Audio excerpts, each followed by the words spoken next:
Hello, my name is Marcus. I'm the compiler of a collection of therapy quotes entitled 1001 Windmills of the Mind, a collection of quotes taken from what's often called the psychodynamic or the psychoanalytic perspective, which long ago, as I understand it, was referred to by some as philosophical medicine, because this perspective seeks to heal something called repetition compulsion. The theory being that if the child experiences some kind of strain trauma, developmental trauma, interpersonal, relational trauma, where the child's emotional, spiritual, psychological, moral, inner kind of development gets kind of stuck or frozen, then the theory is that psychic pain, emotional pain, the organism seeks healing. So because the baby's in a state of timelessness, the theory about repetition compulsion is that if the person can replay the interaction that led to the trauma, if they can replay it again and again, maybe at some point, somehow, somewhere, they can undo the past, get a better past, change the past, have a happier past, process the past, replace the painful past with a happy past. So there's this drive to kind of deal with the pain, to process the pain, in the fantasy to not even have it there. So that's the theory about repetition compulsion. Right? So the idea of a child being traumatized in a developmental sense is the chronic misattunement or the malattunement by the mother in response to the baby's feelings and needs.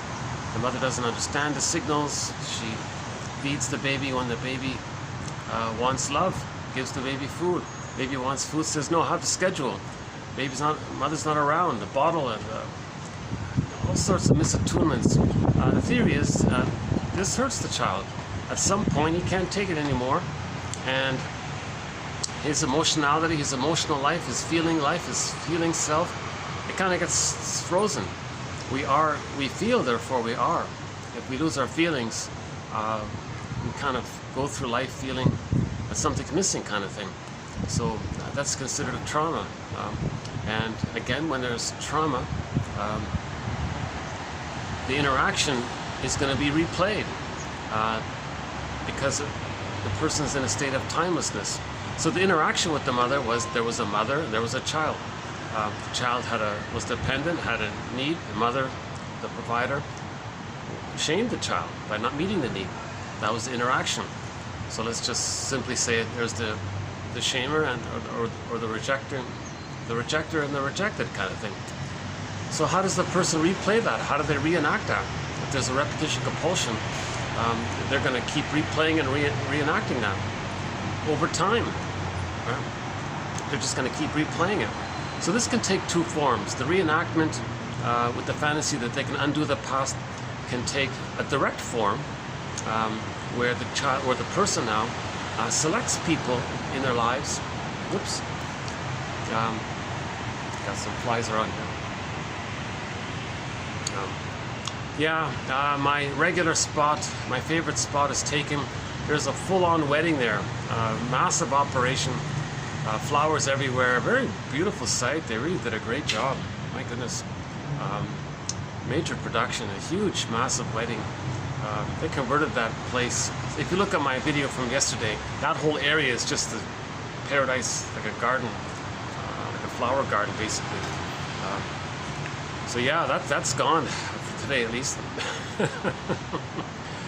All my other venues are kind of, I'm still bouncing around searching for a regular venue. This is my third time at this spot. I'm not crazy doing it here, and I know the staff is a little kind of hesitant about my being. They grudgingly said, okay, you know, this little this spot here is just for breakfast, for the breakfast buffet. They don't have lunch here, so it's sort of technically closed, but they sort of they still have staff around, so they say, okay, fine, you can use this place here. But the good news is there's no blaring music overhead on the speakers. But I've got no views really to show you. It's just all concrete around me. I'm calling this I got three blue umbrellas here, right? So I got, okay. I don't know if it shows up here. I got one here, there. So I got, this is anyways. Yeah, so for the past 4.5 months, all of my videos were done in these three hotels. In this one here, and 2 others nearby. But it's lots of conferences, and like today, the wedding, those kinds of things. Anyways, that's not a big issue really. The important thing is I got these quotes out. These quotes, oh my God, this is the second time ever a collection of quotes from the psychoanalytic perspective has ever been really compiled. The first was done decades ago by Gregory Bauer in his book Wit and Wisdom in Psychodynamic Psychotherapy. Now we have 1001 Windmills of the Mind, vastly updated, way more in depth, way more topics, a lot of variety, some fun material as well. So we now have well over 5,000 quotes in the collection. Roughly half of them sort of represent the best of the best, and those ones have been given TQ designations. So in this video we'll be adding 3 more TQ quotes, TQ 24, 81 to 3. So by the end of this video we'll have 2,483 therapy quotes. They're called therapy quotes because they're all in the spirit of making the unconscious conscious.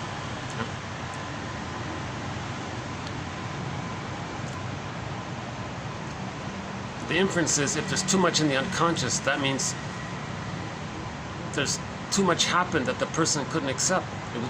And the inference was it was too painful, that's why it got repressed, put into the unconscious.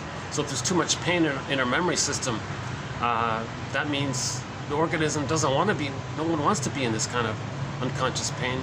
So we're going to replay what happened again and again until we can get a better past, so to speak. So the reenactment of the trauma is with the mother. Okay? So we can symbolically reenact it. Right? That's the best we can do. We can't perfectly reenact it because there is time. So we're going to distort the present, misperceive the present, see the present from an emotional point of view to reenact it. Okay? So we'll choose others who reminds us of the rejecting mother. We'll find people who possesses traits of our mother. It reminds us of the rejecting mother, because we anticipate, well, that'll allow the reenactment. So they'll choose people in their lives who are going to be kind of unaccepting or not like you or something, and you'll feel kind of rejected by that.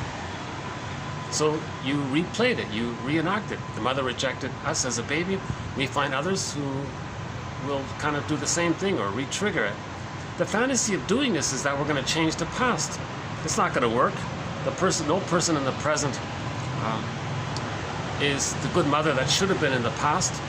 Plus, they can't invent a time machine, take you in a time machine back to the nursery, morph into the respective roles, provide the love that was needed, hop back in the machine, come back to the present, and then no longer need to repeat because we got the love that was needed. This is not going to happen. So a person can go through life choosing people who will remind them of the rejecting mother again and again until they become conscious. So the positive intention of replaying this is really to make us conscious so we can see what happened. So the unconscious is trying to is getting our attention. I see. So if they just finished a big breakfast here, then maybe there's still some crumbs lying around or something. Okay. Another way the what is it here? 2 o'clock, 2:30. Another way the reenactment can take place is a more painful version, where the person's so angry at what happened, they're just going to do to others to reenact what the mother did to them. It's called identification with the aggressor. When there's too much pain, the baby develops an adhesive. He's stuck in the tar pit of a negative symbiosis, and it's so painful, he just becomes her. So then he's going to do to others what his mother did to him, to reenact what his mother did to him. Okay. Should we play the song again? I played it several times already, but I guess I can play it again. I think a quick song that summarizes this is a short song called "If You Won't Leave Me, I'll Find Somebody Who Will," by a guy named Warren Zevon. He wrote this song for it to be the theme song for a TV show which never got aired, but the song was preserved. So you're going to hear a song. It's only 45 seconds long, and he says to the inference is he felt some kind of rejection in his childhood, so he goes through life choosing girlfriends who will leave him. One day a girl says, no, I'm not going to leave. Imagine that, I'm going to stay. He can't accept love. He can't. He's not there yet. He didn't differentiate. In order to have a loving relationship, genuine abiding love, companionate love, which is what the girl wanted, he can't offer it because he's still fused with the rejecting mother. He's too angry, and he's stuck in the adhesive identification with the aggressor. He didn't really leave the mother, so he's not in the psychic structure needed for companionate love or abiding love, genuine love, is differentiation. But if trauma takes place too early on, he doesn't differentiate. Right? So he just wants to make himself conscious of what happened to him. So he's at that state. So you see, she's further along. So he can't do it. He's not ready. He can't do it. The woman said, no, I'm here for you. No, I can't do it. I'm not there yet. I'm just too angry at what happened to me. I want to replay and reenact what happened to me. So so he says to the girl, normally I choose women who leave me. And here, you're not going to leave me. Well, in a panic, he identifies with the aggressor, leaves her, and then goes back and chooses others who will leave him. He'll keep doing this to replay what happened. Okay? So the reenactment can take two forms. One is called direct, where he chooses women who will abandon him. If the woman doesn't abandon him, he'll do the abandoning to reenact how the mother abandoned him. Okay? So from the child reference point, he was abandoned. From the reference point of the mother, he's the abandoner, right? So he can do both. He can do both. The more benign one is he chooses others who will reject him. If he acts like the aggressor, that's a more painful scenario. So he doesn't really want to do that. So he's very angry. He says, if you won't leave me, you gotta leave me. If you won't leave me, I'm gonna have to find someone who will. So he'll leave her to find someone who will leave him. Interesting song, I love it. Let's play it again here.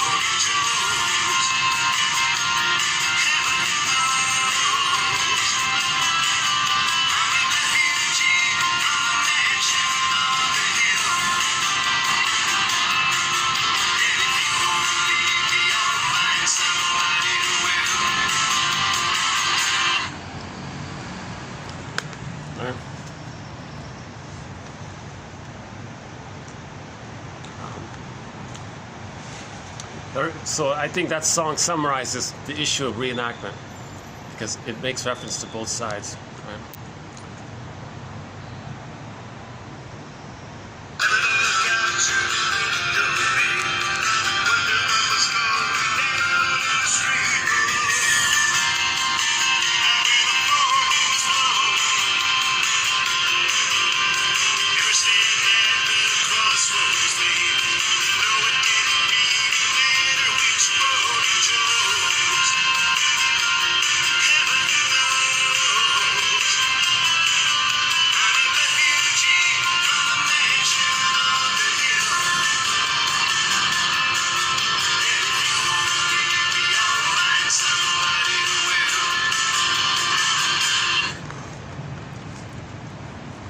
So we can borrow his feeling of being an emotional refugee, in case he didn't have the secure base, right? An emotional home. He's an emotional refugee, related to emotional fugitive as well.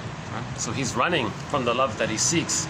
So I've been borrowing a tagline from one of the episodes from the 60s TV series, The Fugitive, the one starring David Jansen. The narrator said, Richard Kimball is a fugitive from the justice he seeks. He did it in a very deep, low voice, Richard Kimball. a fugitive from the a fugitive from the justice. Oh, there's that fly again. Jeez. One of the companion animals to 1001 windmills of the mind: the mosquito, the bee, the blue jay, the crow, the fox, the heron, and a couple of others. The gecko, the cat, the alley cat, any cat, cats. What else? A couple of others.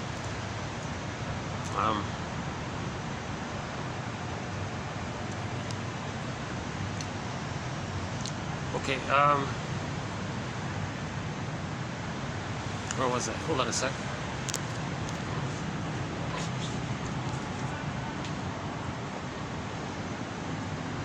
The only real nature I have here is these two trees here. I don't know how well you can see them, but there's a very nice sort of flowery kind of tree there.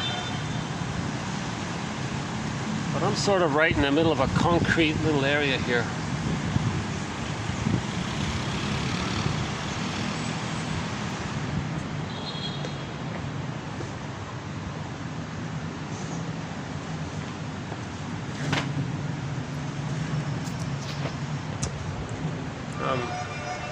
So what I'm doing at the moment is what I often do in most of my videos. I try to give some sample of a portion of the psychoanalytic perspective as I sort of currently understand it.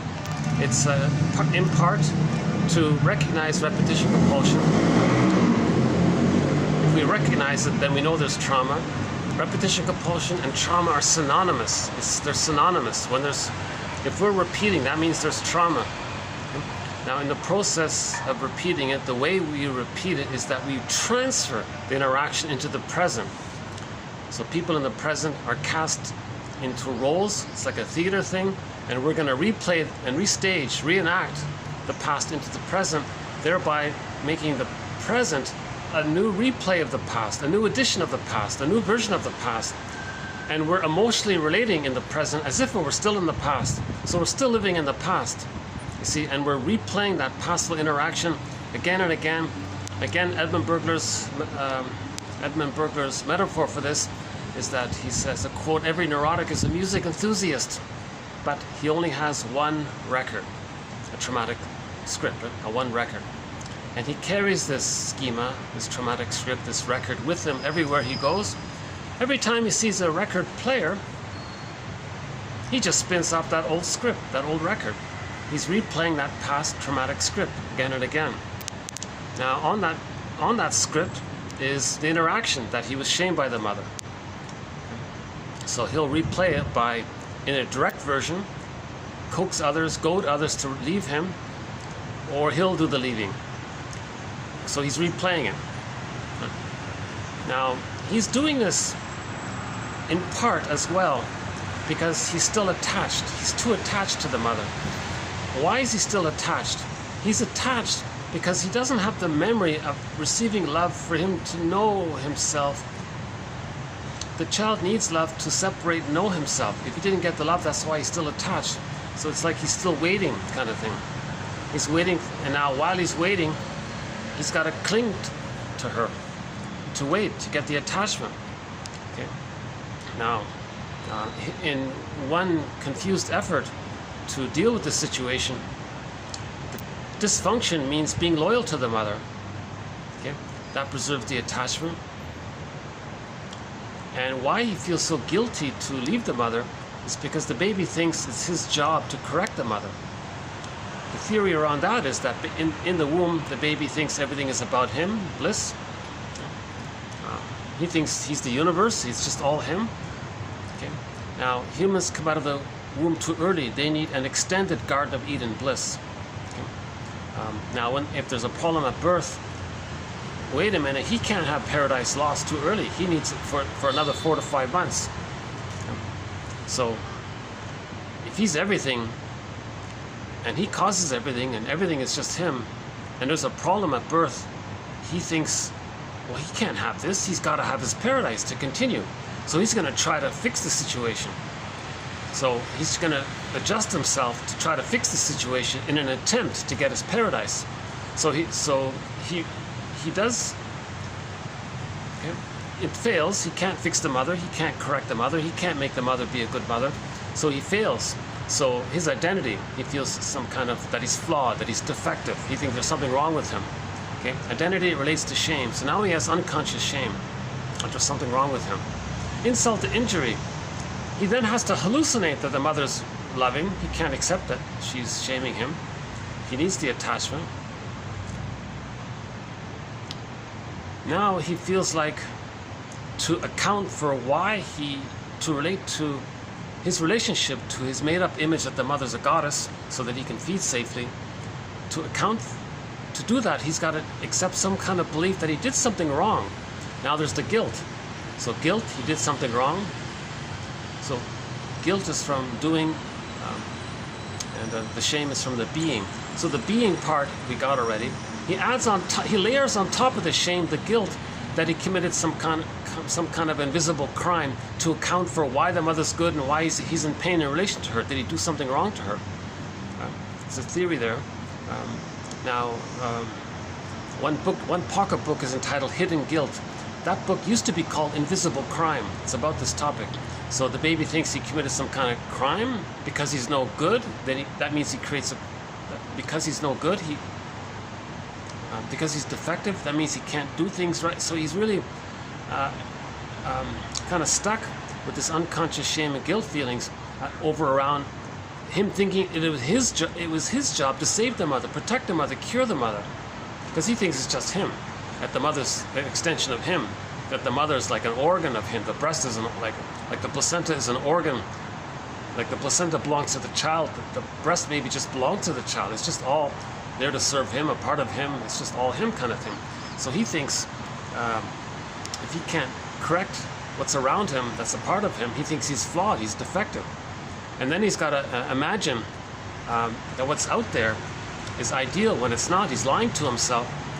So that just pains him even further. That's the unconscious guilt. Now this is stuck there. That's the deal for the attachment. The baby must attach. No baby can make it on their own. They must attach. Life force is object seeking. All of the baby's life force, all of his energy is to find the nipple, to find the breast. Again, the baby's first object is the breast, nipple and the breast. We just simply say the breast mother. It's not a separate woman. The baby doesn't see himself as I, not I. It's a dual unity. It's blurred there. It's a fusional thing. It's a symbiotic thing. Right?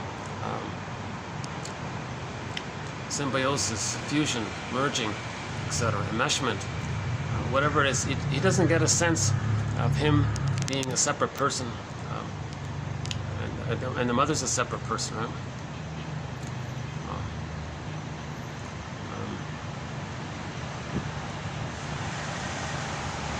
Yeah, it's too bad I can't show you any Canada geese flying by or any birds or no blue jays or something. I keep thinking maybe one day I'll get back on the shore somehow and I'll have some nice nature to show you or something. But I focus on the quotes. They're available in each video. Just click the more link. You'll get all of the quotes below.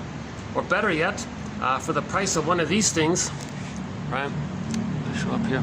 For the price of one of these things, minus the fly, of course. Hold on, why is there a fly? Okay. For the price of a coffee without a fly.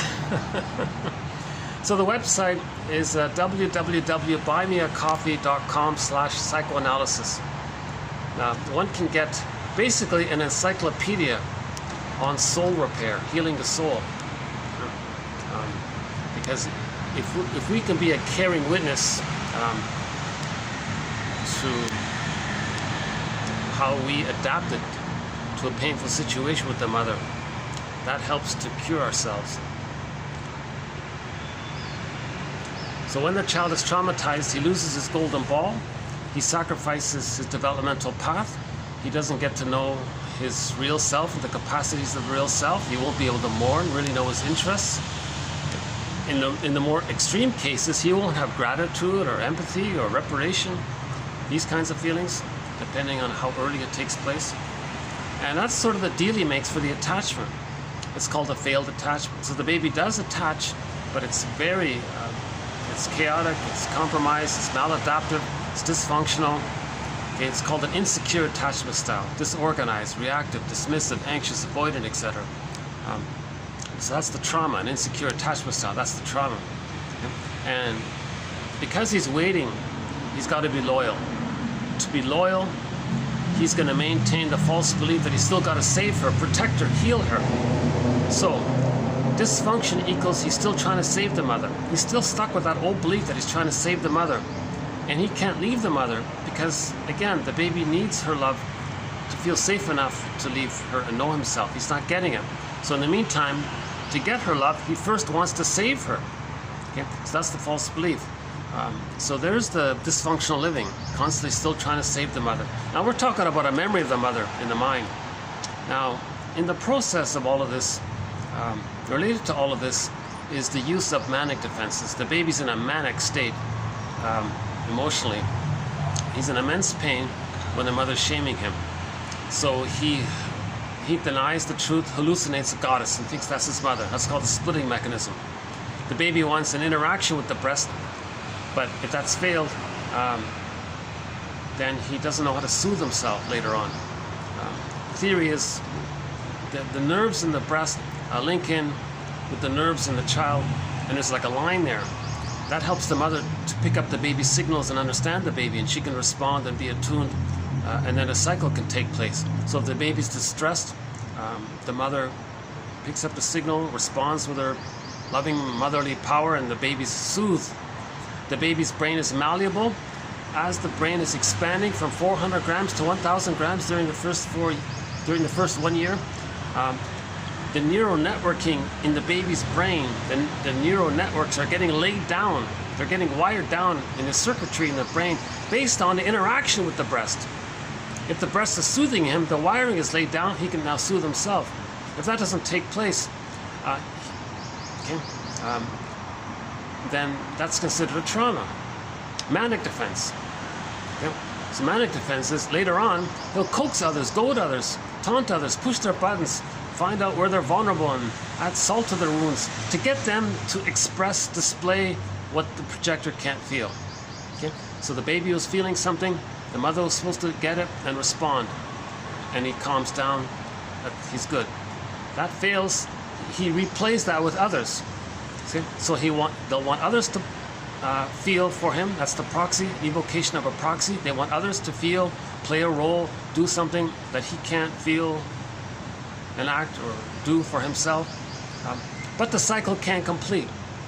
The person in the present cannot invent the time machine, go back, morph, etc. So on. I'm wondering if there's some... Okay, hold on.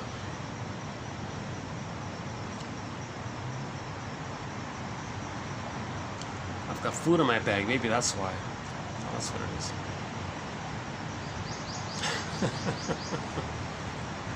Let me close my bag here. Hold on a sec. Is that going to do it? Yeah, I think he's smelling the food in my bag. Why don't you here? Let me do this. Let me just move the bag somewhere else. He's smelling my lunch, I think. Huh?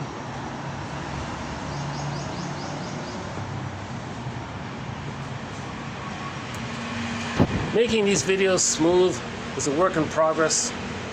I'm not a professional presenter or anything like that. Again, my disclaimer, I'm not a shrink, a doctor, professor, social worker, none of these things. I have a humble BA. I'm the compiler of the quotes. I'm trying to learn this second language myself.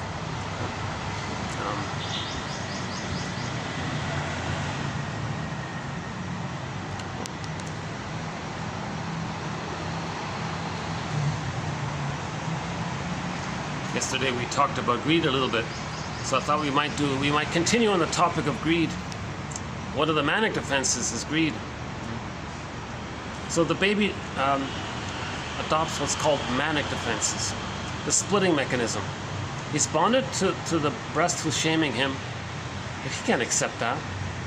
So he makes up a fantasy of there being a good breast. He'll take maybe what little there is good and amp it up and separate it from the bad breast. And he can't accept that the good breast is sometimes bad. He can't handle that ambivalence. It's two bins, either or. Good breast, bad breast. He can't accept that the good breast is shaming him. Whoa, he can't manage that. His little brain can't figure that out. Okay, so that's called splitting. In a myth or a fairy tale, the motif is goddess and demon. It's splitting. But no, the mother has two sides, loving and frustrating. But the baby can't see it. Hence, they're considered separate characters in a myth or a fairy tale. That's the psychology of the splitting mechanism. Myths and fairy tales are metaphors for psychology, as discussed in recent videos. I won't go in here in this one.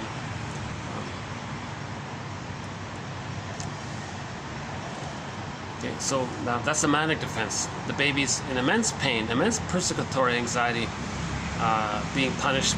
He needs love, but he's being rejected. Immense pain by this. Manic defense. Enter the manic. It's a manic maneuver of the mind, a mechanism of the mind, operation of the mind, maneuver of the mind, a manic trick of the mind. He does something desperate, panic, manic. He hallucinates a goddess, and that's this mother. He'll deny his pain around the mother that's hurting him. And in the process of denying his pain and rage around the mother that's shaming him, he projects his rage onto the negative breast. And because of that, he creates an elaborated image of the rejecting breast as a monster image that wants to hurt him. Okay? That's called the paranoid schizoid phenomena of the manic defense. The splitting, that's the schizoid, and the paranoia is the baby's rage. He can't say I'm enraged, it's too much. So he projects it. No, the breast is enraged. The baby wants to take in, it's being shamed. Oh, the breast wants to take in. Now he's creating an image. Small size, the mother's powerful, and it's a monster. So it ends up as a monster that wants to hurt him. But that's just a symbol to convey the baby's rage and needs. There is no monster that wants to hurt him. That image of the monster that wanted to hurt him, that's just something he made up to account for, is to explain the fact that he is enraged and has needs to take in.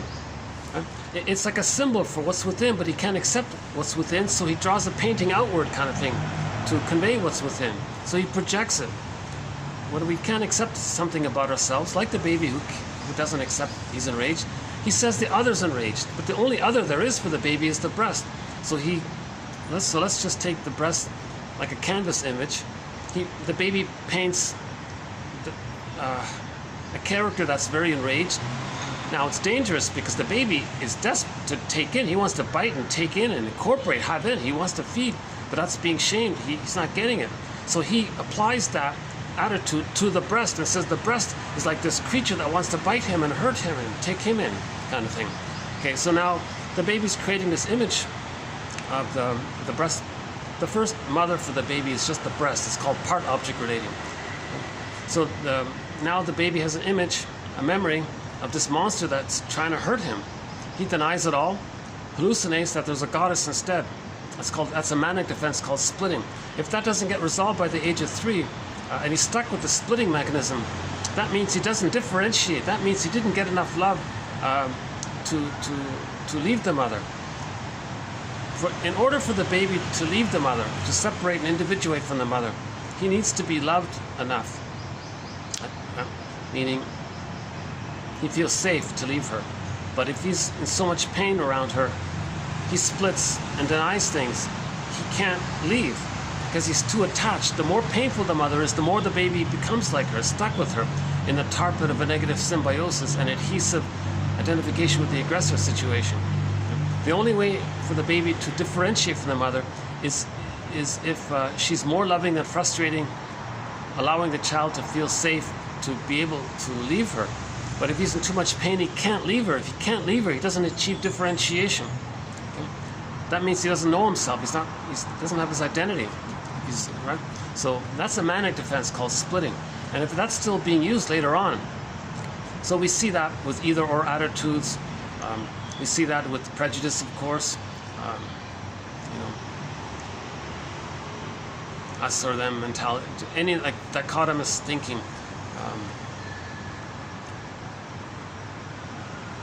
The reference point is the memory template, good breast, bad breast. He can't handle any kind of overlay or overlap or something, or any kind of a reality that the mother's both loving and frustrating. He can't do that. So if that's in the template later on, he just applies that attitude of good good bin, good breast and good bin, bad breast and good breast, bad breast, just two bins, either or. He applies that kind of that traumatized baby way of thinking into the world and says, well, people on that end of the city are amazing, people on the other end of the city are all so bad. He just thinks in those kinds of ways. 1 minute he thinks a person is an amazing, 2 minutes later thinks they're so awful, kind of thing. Idealization, devaluation, either or, all or nothing, these kinds of attitudes. That's a manic defense called the splitting mechanism. If splitting is still being used, he can't differentiate, because in order to differentiate, the image of the mother has to be seen as whole, as one. If the image is seen as, if the mother is seen as one, that he can be one. If the image of the mother is seen as split, that he can't differentiate, know himself. So the precondition for differentiation is that the baby sees the mother as a whole, a realistic one person, not some goddess and demon. How does he leave something like that? It's just so unreal. It's just filled with so much pain. He didn't get the love to know himself, kind of thing.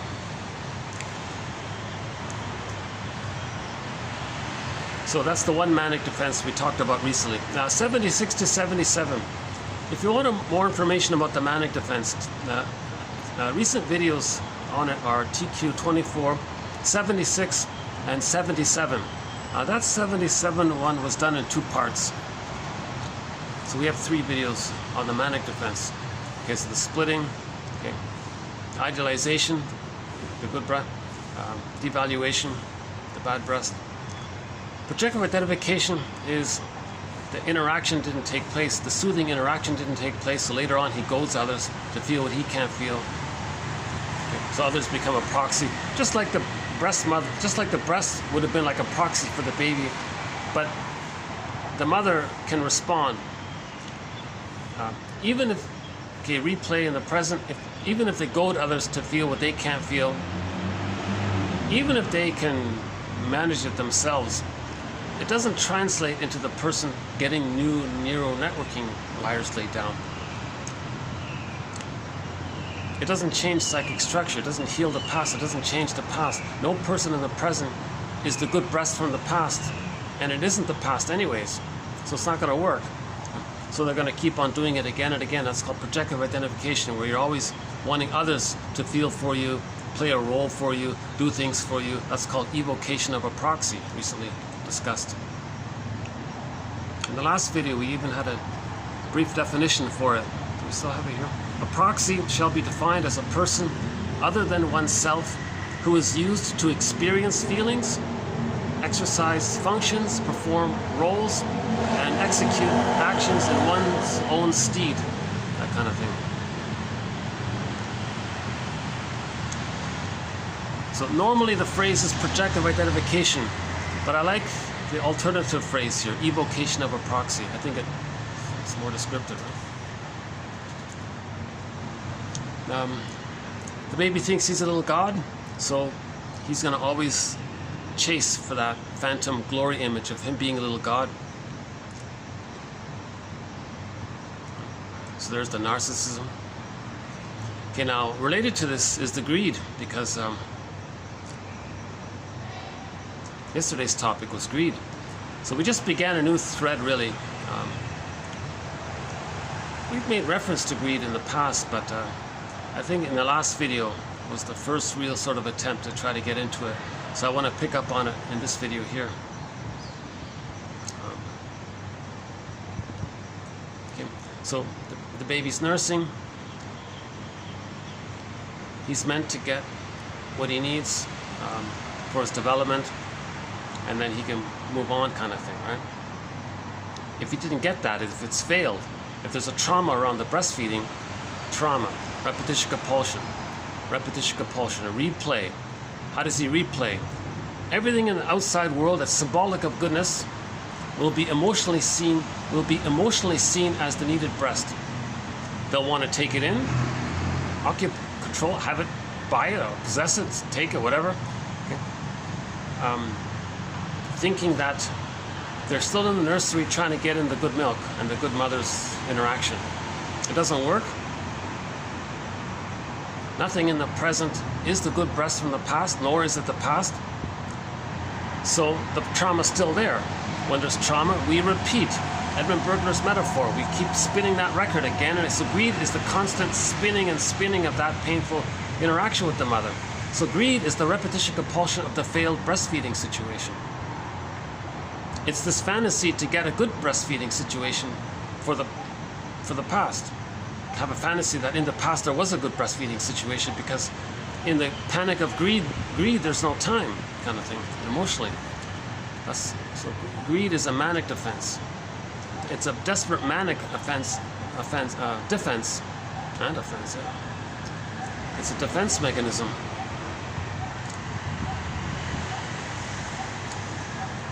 To not feel and accept that the mother didn't feed properly.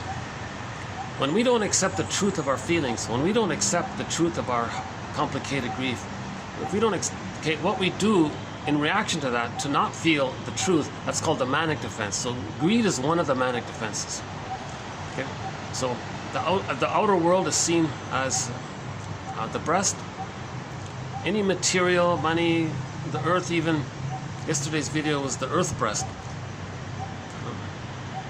Fantasies of an infinitely giving earth breast that we feel entitled to suck on without limit. A greed that does not even recognize our dependence on the other. Doesn't even recognize the earth as an other. Greed by its nature is a manic defense. Manic motive. Yesterday's video. Okay. So this infinite quality is because the baby's in a state of timelessness. Timelessness. There's no time. It's infinite. Infinite means just forever. There's no time. So greed is infinite. It's just going to keep on. Repetition, compulsion. The trauma took place in a state of when the baby didn't understand time. So he's traumatized during that time when he thought there was no time. Because he thinks there's no time and he's stuck in this never-ending forever now, he's spinning it around in this constant now state, like Sisyphus. Now, nothing in the present is the good breast from the past because there is time, but he doesn't understand that, so he's just going to replay it again and again. Each time he replays it, he has the fantasy that the thing he buys, so he buys another, what did someone buy it? He buys another umbrella. He collects, he hoards, buys. He buys another thing that he doesn't need, whatever it is, whatever comes to mind. I'm not really seeing too many things here. He buys another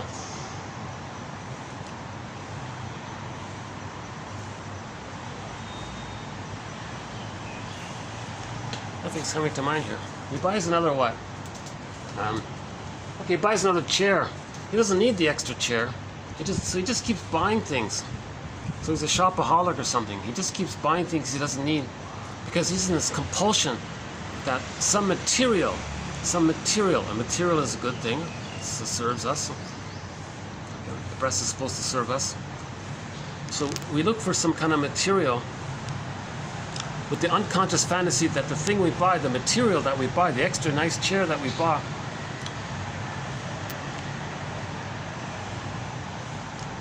our hope is that it's the needed breast from the past that'll feed us properly. It doesn't work.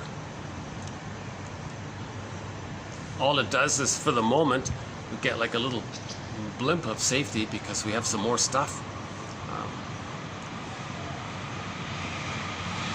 So when we possess something, we feel momentarily safer because we have some asset or something, and then that means we feel more secure by the thing. So the brain senses serotonin, but that's dependent on the purchase. We're not getting the serotonin from any kind of wiring from having been loved. So greed is from the missing wiring of having been loved.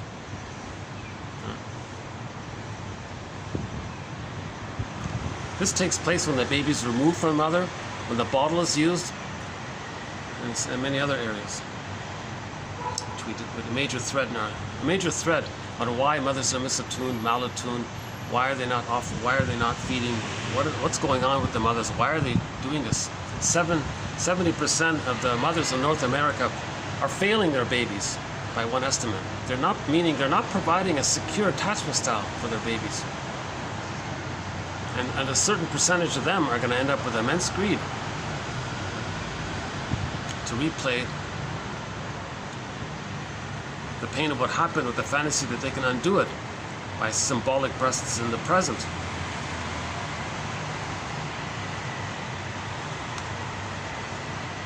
Let me just run through a couple of the ones from yesterday.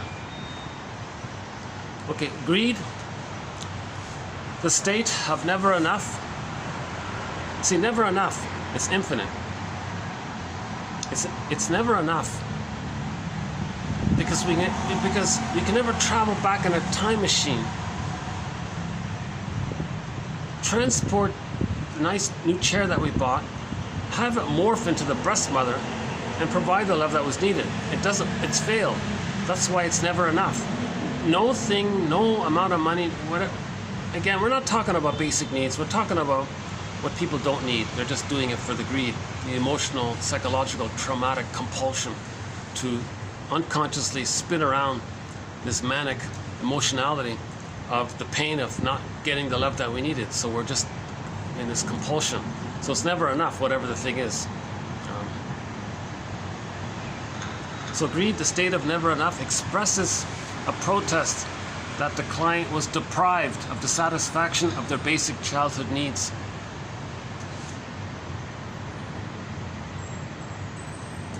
Let's interpret our clients' greed as a remnant of early oral reactions. It's called an oral issue. Of course, material objects can never aspire to satiate greed. It is not in their power to reflect and recognize the subject in order to make him or her become a living person again, emotionally. You see, no thing that you buy can reflect you. The mother's attunement is a reflection for the baby. Baby has a feeling, mother sees it and responds. That keeps the child's feelings and his vitality and his identity, his personhood, his subjectivity. The child is unique. The mother sees that the baby is unique. The child has feelings. The mother can feel what he's feeling. So the child can see and feel and hear himself based on the mother's mirroring response. These kinds of things. No thing that you buy can do these things. No object that you buy can be either the good breast mother or mother's loving gaze. It can't do any of these kinds of things.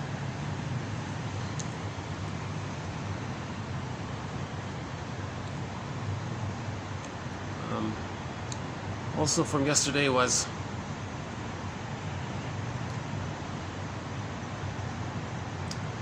greed remains an unthought known, something that everybody knows to some extent. We can't put it into words. Mainly an illusion that compensates for the void and the lack of meaning.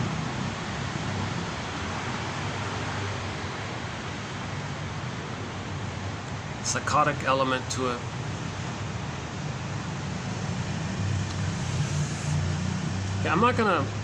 Okay, I'm gonna leave yesterday's video. I'm gonna let it stand as it is. I won't try to update it. So yesterday was our first video. We talked a little bit about the plunder system, the short selling. The plunder system is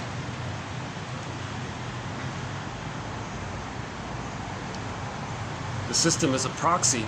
The model of plundering is a proxy for each individual's greed. So an individual may work for a company engaged in the plundering. Now they may not like it personally, but the company is doing it. So they let their covert problem for greed be expressed by the organization, kind of thing. That was one of the points made.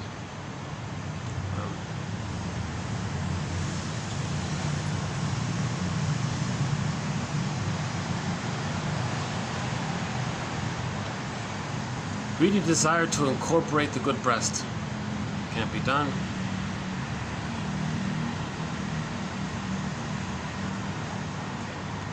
Let's why don't I just go into today's quotes then?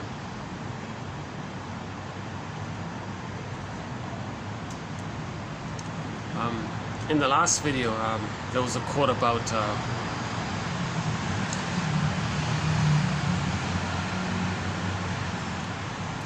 the problem is I don't have them lined up here. I don't have yesterday's quotes sort of right in front of me. I'm just trying to guess them a little bit. But we played a clip. Oh yeah, wait a minute. About yesterday, we began yesterday's topic about the earth breast. And then because of that, so the earth is the breast. Repetition compulsion. Get from the earth. No material is mother's milk and love. And so repetition compulsion, we spin it around. The constant fantasy to get that. So the plundering of the earth is still infinite but we're not realizing the effects of it because we're just in this manic emotional panic to get mother's love from the past. So fantasies of an infinite giving earth breast that we feel entitled to, because the baby feels entitled to be fed, of course. Then we played a speech by Kristen Wilson. She said maybe to help people get off of this, she said, let's change the reference. Stop calling Earth Mother Earth. She said, maybe that'll help. Let's call it Father Planet. Let's help people graduate from, leave the mother, maybe connect with the father. So leave the mother. So he said, well, let's call it Father Planet. Will that help? No, it didn't help. But she was trying to just make people aware that we project the breast onto the earth. And greed is the repetition compulsion of still trying to get in. So why don't we just play that again one more time? I guess I'm having a bit of an off day today. Yeah. Sorry, my delivery today is not good. Yesterday it wasn't so bad. I thought yesterday was.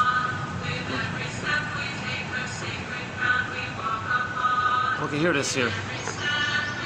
It's about 9 minutes long. It's a speech called "Ooh My Soul" by Kristen Wilson. It's an environmental thing.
us.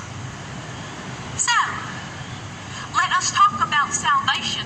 And I do not mean a peach smoothie and a massage. I am talking about saving this planet and the people with it. How will we be saved? The environmental catastrophe appears overwhelming. We are afraid we cannot think our way out of this mess. Of course not. We must feel our way out. We must learn to listen with our hearts and our hands. If you are not in your body, you are not making sense. Literally. It is disembodied discourses that have got us into this crisis. We have worshipped the false gods of logic, progress, productivity, practicality. If destroying the earth for short-sighted economic profit is intelligent, reasonable, then please, God, make me a moron! This is a spiritual revolution about finding our ways back to the land, finding ways to be fed, spiritually fed. And it is not easy. I know. I myself have strategized on ways to make my plans fit their pathology. I have walked through the shadow of political expedience. Once I had a campaign I thought I'd do this whole campaign about changing the environmental reference to this earth, from Mother Earth to Father Planet. Yeah. You see, I read all those, those bumper stickers that were out, those with the green earth globes that said, "Love your mother." And I despaired. I knew there was no hope. And I'm not even referring to the irony of having pro-planet language on the back of a car. Hallelujah. I am referring to the slogan, "Love your mother."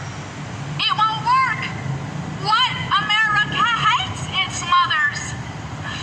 I thought of Mother's Day and the men who give the mother of their children sentimental harlequin cards, then beat, rape, and silence them the other 364 days. No, I thought. No wonder we have an environmental crisis if we treat the earth the way we treat our mothers. We think mothers are made to be exploited. They are supposed to give and ask nothing in return. They are supposed to have infinite resources. All good mothers are willing to be drained, damned, and depleted for their children. Mothers live for their babies' feeding schedule, and there is always a little milk left for Exxon, Texaco, International Paper, and the U.S. military. I thought that if nature was perceived as male, then maybe everything would be different. Think about it. It might not be nice to fool Mother Nature, but if you mess with Father Planet, he'll beat the shit out of you. Hail, hurricane, and all.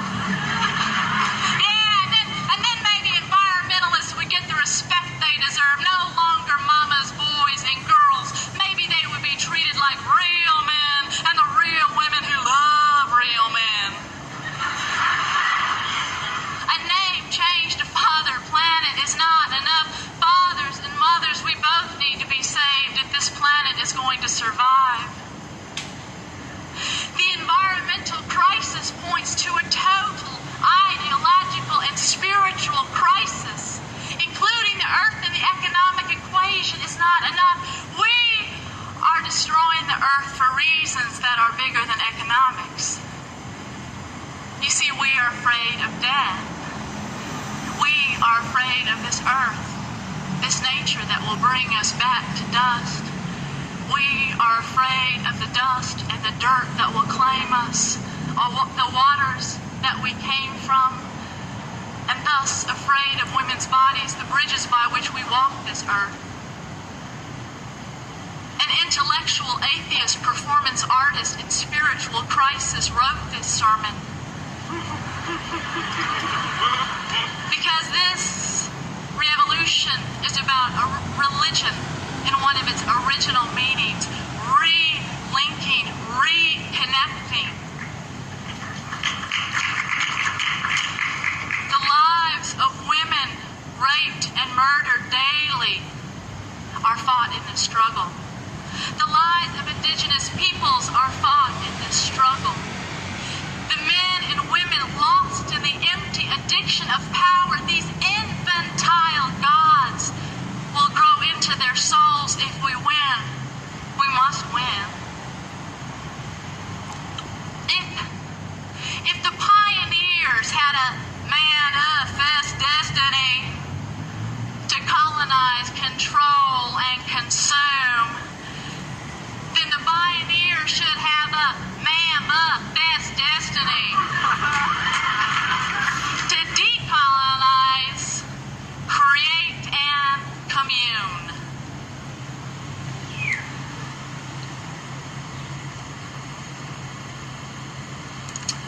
But this must be a spiritual re-evolution, not just the environment separate and distinct from its home and all and everything. You see, if this is a spiritual re-evolution, if we get to feel as we fight, if we just get to feel as we fight, then we have already won. Amen. A women, a planet, our soul.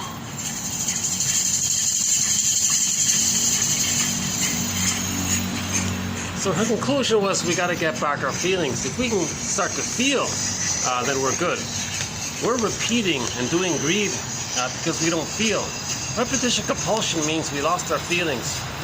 We repeat and search for our feelings. Once we get our feelings, we stop repeating.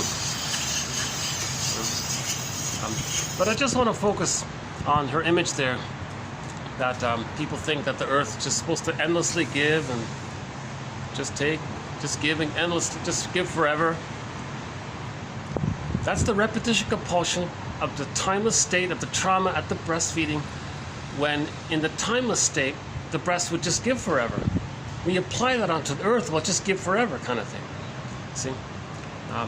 And there are several other phrases in there. She says, if you're not in your body, you're not making sense. Literally. This is with trauma. We're not really in our bodies. We're not feeling embodied, so we're not making sense. We use rationalizations. Those are lies. To hide, that's a manic defense. To hide the fact that we're feeling psychic pain of losing our feelings. Hence the conclusion, get our feelings back. What's salvation? Well, it's not a peach smoothie and a massage. That's a great underappreciated speech. One of the reasons I wanted to play it again today as well, I just learned the other day that YouTube makes transcripts. So I played this yesterday. I looked for it. I looked for the transcript, but there was no transcript. Oh, wait a minute, because there was music up ahead. I'm wondering here if this traffic noises is going to be treated like music, and hence there'll be no transcript. So I want to play this where we can get a good transcript of this speech here. This comes from a program called Gleamings of the Earth, episode entitled Earth, Air, Fire, Water.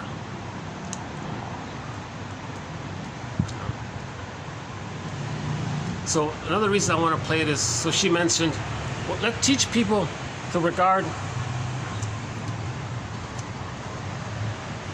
if you have a good relationship with your mother, and you appreciate your mother, and you're not enraged at her, then you can see the earth as your mother, bountiful mother, and you love your mother because you got treated well by her, so you can relate to nature naturally. If that didn't work, and you're angry at your mother and you just want to plunder, well, stop. Think as a band-aid. Don't think of your earth as a mother. Think of it as an angry father. That didn't work. Another quote here said, well, if the father one didn't work, think about the earth as your girlfriend or boyfriend. So here's our first quote for today. Collectively, we are continually being made aware through one ecological catastrophe after another of the consequences of relating to the earth in a one-sided, power-oriented, repetition compulsion, greedy way. Though the earth's fate and her response should be no more of a surprise than that of many to love partners. So if you treat your girlfriend badly, she'll leave you. So let's regard the earth as our girlfriend. Does that work? Would that work? You know, I don't know. And for ladies and for women, they would have to think of the earth as their boyfriend. So they want to treat their boyfriend well if they want to keep that kind of thing. The greed displayed by some clients might be seen as an attempt to suppress the whole experience of hunger and need, and thus to escape from that awareness of change, separation, growing up.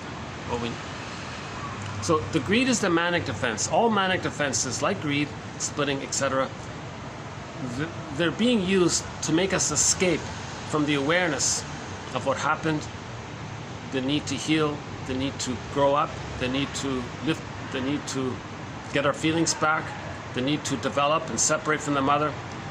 Okay? Excellent. Perhaps we might understand better the problem of greed if we recognized it as the expression of the unconscious resistance to the process of separation, individuation. Yeah, so we're not growing up.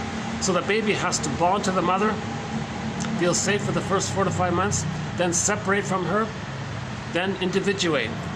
That's called the separation individuation process for the psychological birth. If there's trauma, they're stuck there. Okay? With stuck, repetition compulsion. Okay? In particular, in the first 18 months, there'll be the greed. Right? So repetition compulsion means we're fixated at replaying the problem interaction with the breast. That's a manic defense to not mourn the loss of not having the good mother. Acting out, transference acting out, is a resistance to memory, although at the same time it's an attempt to make us be aware. But if we're not aware, then greed is a resistance to growing up. Greed is a resistance to mourning, forgiving our parents. Greed is a resistance to healing. Greed is a symptom of trauma. If the projections of the baby are too much dominated by greed and envy, and the mother's capacity to contain this by means of reverie, so the mother thinking about the baby, they call it reverie, is too low in proportion to what should be contained, there will be no normal reintrojection of a, quote, detoxified version of what was projected. So the baby's rage and greed, that's the toxic emotions. The mother detoxifies, the baby takes in the cleaned up, and then, right? So the mother soothes the baby, the baby's distress, mother soothes it, detoxify, then the baby takes in the healthy version of what the baby sent out. Then the child has no internal holding object, no maternal container, no holding introject, no wiring laid down. Hence, so that no normal development of thoughts or of an opportunity to think them can occur.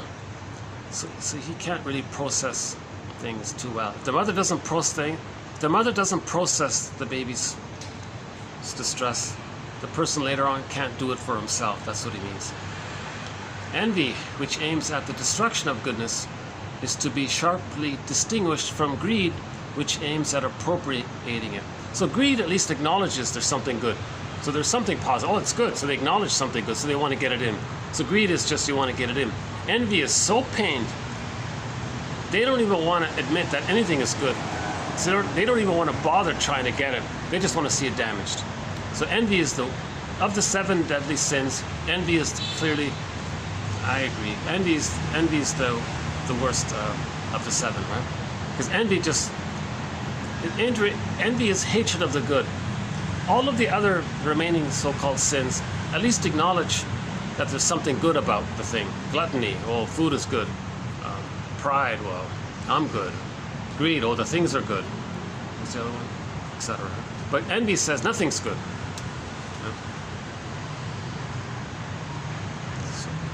So that's really bad trauma, right? See, in the narcissistic pattern, they have greed and envy. They'll try to get it in. If they can't, then they're envious. Then they're envious. But the Iago pattern doesn't bother with greed. He only has the envy.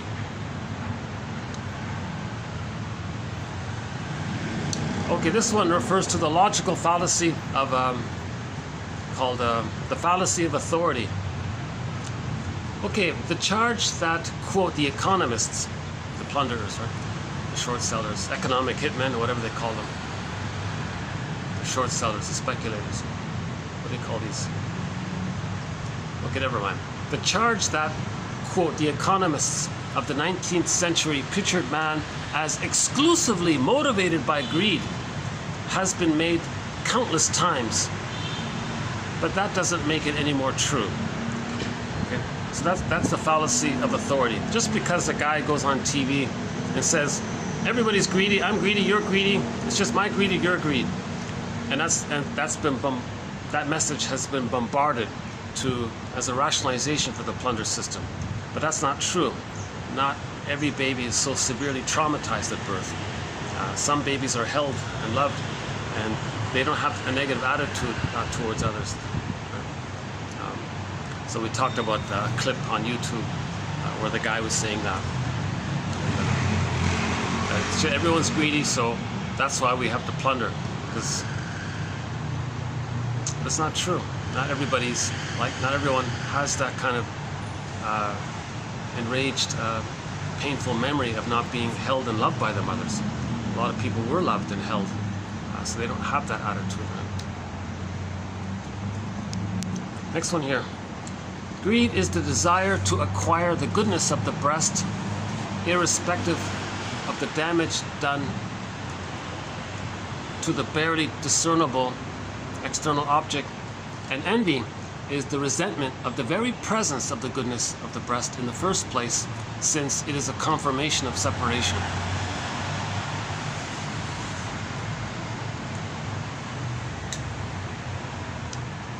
When a person's loved, that's good. They're separated. So if they see goodness, that means that's what's there for separation. So envy is really Iago is really. One of the characters is Iago. We have a thread on the Iago pattern. He's the guy that's just filled with envy. Even if it's by an oral greed for incorporation, learning is enjoyable. Okay, so a little positive. Even if a person does have oral greed, but he applies it to learning, so he reads everything in the library, let's say, and he may enjoy it. There's some kind of sublimation to it.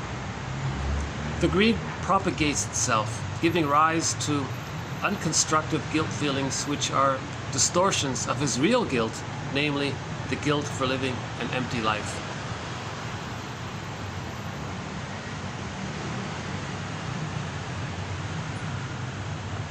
So maybe that's guilt, maybe that's greed as a defense against shame. If we don't want to face the shame, the false belief that we're supposed to save the mother, we mask it over with greed. The thumb sucking. The oral gratification of thumb sucking can subsequently express itself in the form of greediness for sweets, and even later in greed for food, smoking, alcohol, cigarettes, etc. So I leave that as a question mark. If babies who do a lot of thumb sucking, if that sets them up to just apply that later on to sweets, cigarettes, alcohol, etc. Because if the child is using his thumb, oh my God, that means he's sad, he's desperate, he's sad, he didn't get breastfed. The mother used a schedule. He's trying to soothe himself. He wasn't soothed by the mother. So the child is self-soothing himself using the thumb. The saliva, I guess, the thumb. Yeah, that would make sense, yeah. In other words, if the father sees that the child is sucking their thumb, he's got to intervene. Look, wife, what's going on here? What, you're not breastfeeding? Why? And she says, well, I like my appearance. I like my sexy appearance. I want to have power at the office. Oh no, please feed our baby. Don't do that.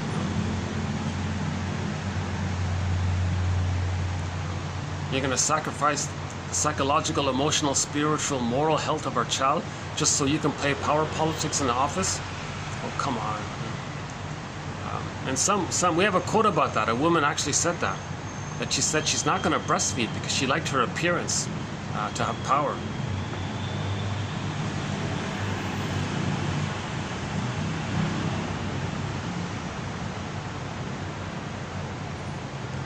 Okay, next one here.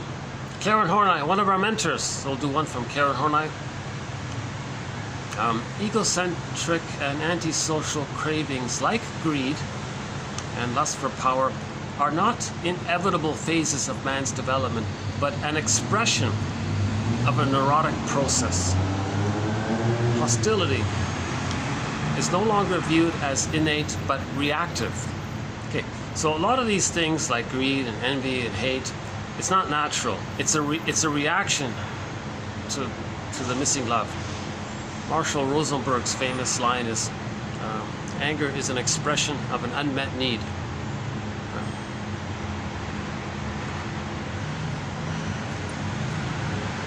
Next one here.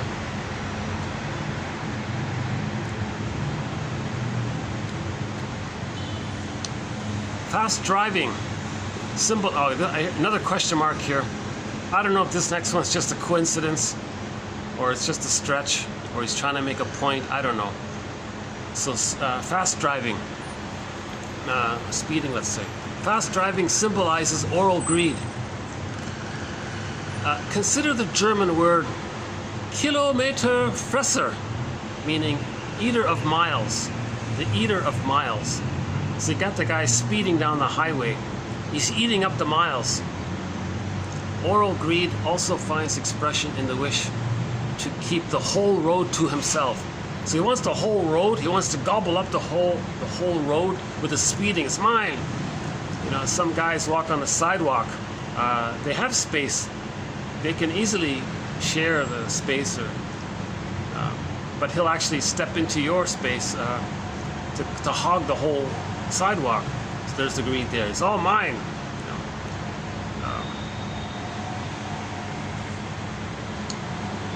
She unconsciously thought of the bills she ran up as insatiable demands. Her oral greed displaced from eating to shopping. Okay, eating to shopping. Shopaholic, foodaholic. He retained many personality characteristics of the oral phase: greed, demanding, overdependence, inability to wait, etc. So this impatience, his theory is that impatience may be an expression of the greed, the oral issue. The projection of goodness led to a depletion of goodness in the self, and therefore to an increase in oral greed. If your goodness inside, you only see it outward. Something good about you, you deny it, but you see it outward. Then you feel depleted, now you feel empty, and then that can lead to the greed. Omnipotence and oral greed are almost constantly associated. Because the oral greed, the trauma is at the time of omnipotence. The baby thinks he's a little god. You're traumatized at that place, at that time, so he still thinks he's a little god. So narcissism and greed are associated, always associated. Every person towards whom oral greed desires are directed stands for the good breast or the bad breast, the good mother or the bad mother, useful or not useful. They're still thinking that either or way. Oral traits such as impatience, greed. What better way to express greed and devouring possessiveness than by huge prehistoric monsters with their protruding jaws and fangs? So the baby creates an image of some kind of monster, a dangerous, frightening monster that wants to gobble up. It's kind of ironic that at the Frankie one, right? They have there's a character called Frankie. Frankie the, oh, I forgot already. Was it a year ago? Maybe 2 years ago? On YouTube, look up Frankie the dinosaur? Frankie the something. Anyways, he stormed in to a meeting, and people were talking about greed. And he said, look, your behavior, well, look at me. Well, I'm here to give you a warning, your greed.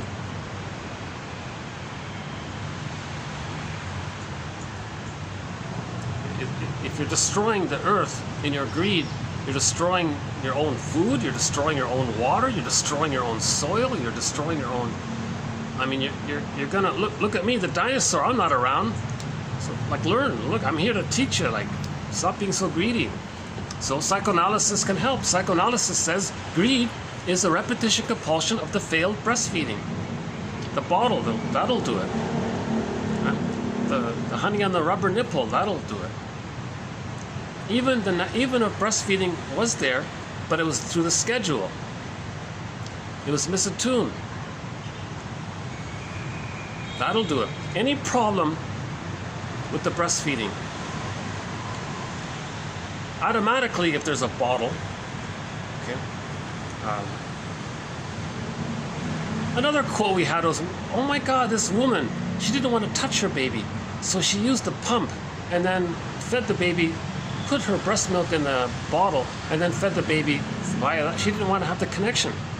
So that's a problem. Of course, the milk would be better than the powdered stuff, but still the connection was missing. The nerves between the breast and the baby have to link up together, like a little line there. That preserves the continuity of the womb life. Again, babies need an extended womb. The attunement and the breastfeeding and the maternal holding environment, the safety and the warmth, that provides the continuity of the womb life. So if the continuity of the womb life is broken in the first 4 to 5 months, there's your greed, right? Or envy, or both. Yesterday, maybe I will dig up that one from yesterday. Hold on. Yesterday, there was a very good quote. I like this one from yesterday.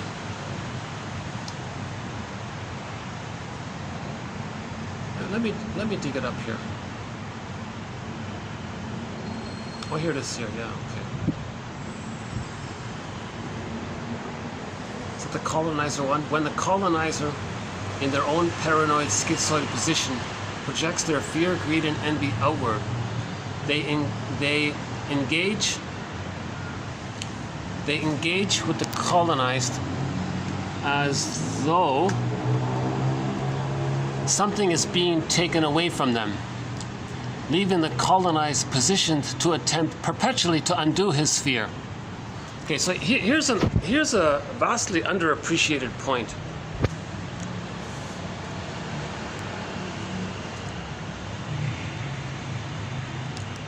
There's a fusion between self and other. The aggressor shamed the baby. Baby identifies with the aggressor.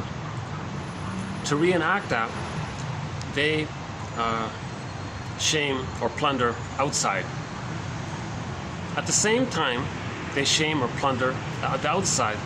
They see the aggressor mother onto the victim, and as they identify with the aggressor and replay and shame the other, to reenact how the mother shamed them. As they're doing that, simultaneously, that very same image they've identified with, they zooped it simultaneously onto the victim and think that they're being victimized and colonized by the people they just hurt. You see, because of the fusion there. Right? So the reenactment has two sides to it. Baby shames, mother shames the baby. The baby is shamed by the mother. The mother's the shamer, the baby's shamed. Okay? So the person is doing both. So mother colonizes the baby's soul, mind, heart, spirit, takes it away. In the movie, the Amazing Mr. Williams, look at the train scene where the guy slams the table. You know, you've taken the sweetness from his heart. Now there's just hate in response. What does he do now? How does he heal from that? You know. So let's just say that the mother exploits the baby, exploits the baby's resources. If the mother's using the baby to comfort her, if the mother's using the baby to provide some kind of emotional comfort for her, then she's exploiting the baby, using the baby, objectifying the baby, thingifying the baby. Okay? So the baby felt very shamed by this. He identifies with the aggressor and wants to reenact it. So he'll exploit outwardly, right? Take like the mother took. And while he's taking like the mother took, he sees the taking mother onto the victim and says that he's now feeling how the mother took from him. You see? So the thing he's doing, he's feeling what he should have felt as a child. Now the victims are shaking their heads saying, oh my God. The indigenous people are saying, oh my God, they destroyed everything here, they took everything. And they think we hurt them. But they just, because the baby creates an image of the mother as a devouring monster that wants to hurt him. They act like the mother, that aggressive mother, but see that image onto the victim and think that when they hurt the other, that really they're being triggered of their own memory that they created, this image they made up of the mother hurting them. But that image of the mother hurting them is just a symbol of their own rage at the mother. So in other words, to keep it short, when someone says so-and-so is threatening, so-and-so is dangerous, they or them are frightening or a threat or whatever they're saying like that, that's code. That's an encryption. That's code. That they have unconscious memories of rage for the breast, towards the breast. And they create an image of the breast as dangerous. That image they create of a dangerous breast monster, that's just a container to hold the baby's rage because it's projected. The baby can't feel his rage, so he puts the rage emotion onto the image and it creates an image like an art piece to express his rage. You see? So then he has that image in his mind and then he sees it onto others. He reenacts the trauma by victimizing others. Now his image seen outward, he feels the pain of the mother hurting him, but the image he creates of the mother is based on the baby's rage. How do I say it?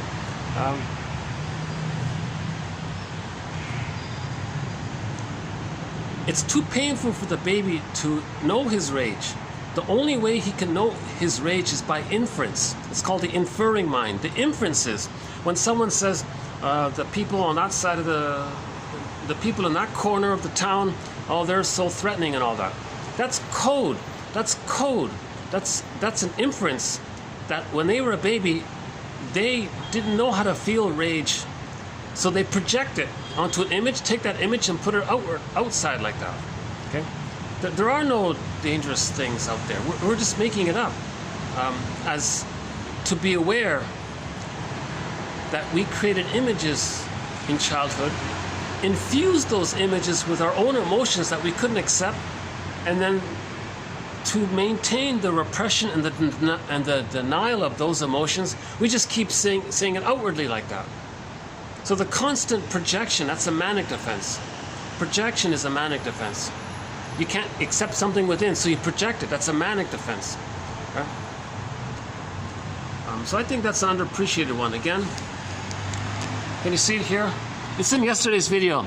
when the colonizer or the short seller, okay, when the short seller, okay, so before I forget, now we talked about one of the short sellers, one of the a major administrator of the plunder system, or the short selling, or the colonizer, one of the leaders of it, one of the spiritual leaders of it, I guess, wants to engage in something called narcissistic honesty. They don't want to be called out on what they're doing, so they want to take pride and focus on getting others to admire them in their display. See? So 4 videos ago, I think, look up narcissistic giving. One version of narcissistic giving is called narcissistic honesty. When a person feels they're going to be called out on their lies, they in advance, they want to control the narrative, and they want to create a creative, boastful thing about what they're doing, but do it in a way that elicits admiration from the other. And that's how they neutralize the criticism that they're expecting. So one plunderer says, "Oh yeah, short selling is the dung of the devil." And people are dazzled by this, the dung of the devil. That's like it's a sudden new image that people are wondering, what is that? What does that mean? Well, isn't he a genius to come up with that creative, poetic phrase, the dung of the devil? So people are focused on that. So if we take away our bedazzlement for a minute, you see, he's admitting something. The baby creates an image of his mother as the guy with the horns. The guy with the horns is just a symbol or a metaphor to express, like an artwork. It expresses the painter's rage. The baby's the painter. The baby's the painter. He creates an image of the guy with the horns. That expresses his rage. It's a projection of his rage, the guy with the horns. His anger to take in, biting. The painting image is dangerous, and biting wants to hurt him. Okay? Now he feels shame, so that's why the emotion, the burning, biting feeling. So there's the hell scene, the infernal scene, the guy there. Right? So now the dung part is, it's the misattunement of the feeding. The baby wants the sweet, normal, natural milk, and it's painful, it's toxic. The baby's being forced fed. Oh no, I don't want this. So it's like, or he's not getting it. He's being told to wait when no, I don't want this. Whatever rejecting thing the mother's doing, the mother's feeding the baby the opposite of what he needs, hence the dung image, right? So, it's a metaphor for breastfeeding gone awry, the dung of the devil, right? So, the bad milk from the frightening mother, something like that. So that's the repetition compulsion of the plunder system. And it's interesting because a leader of the plunder system is he's actually in code explaining the plunder system. He's telling the world the plunder system is the repetition compulsion of the bad breastfeeding. The poetic coding is the dung of the devil. Yeah? But people are so, they don't think psychoanalytically, they don't think in metaphors. So they're just, oh wow, that's an interesting phrase. What does it mean? That's kind of new. I never heard that before. So you're kind of impressed. So the slogan is, if you can't dazzle them with your brilliance, baffle them with your bull. So something like that is like dazzling you with brilliance, like a poetic kind of thing, right? So we have a quote up from Edgar Allan Poe. His conclusion was, religion, my friend, is nothing but fear, greed, imagination, and poetry. Let's see, do we still have it here? Hold on a second.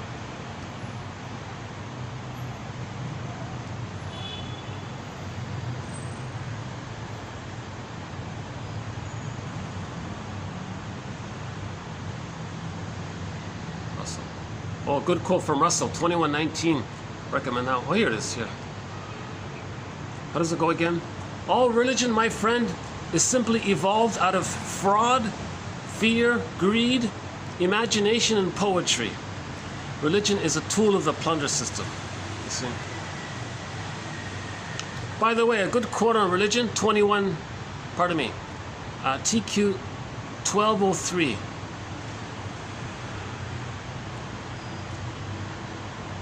Should we do a little bit here? Oh, next time. I'm having an off day today, so we'll do it next time.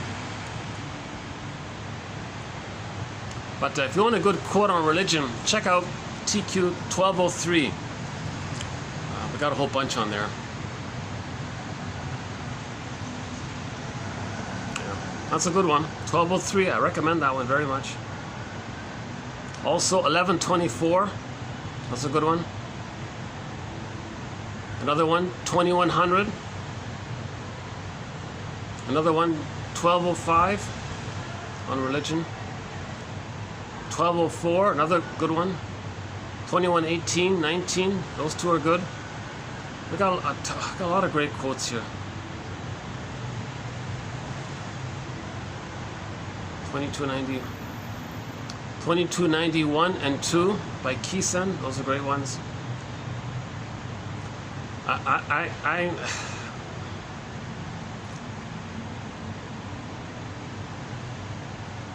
I feel something inwardly about the power of these quotes. I'm not sure how to describe it. There's some powerful quotes in here. Some great quotes here.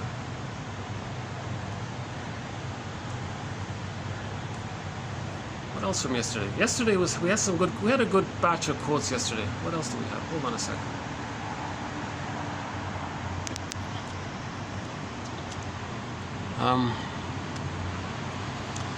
Okay.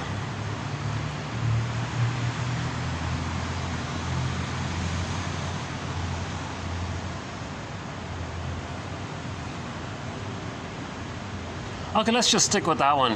When the colonizer, okay, when the greedist, someone called him the greedist.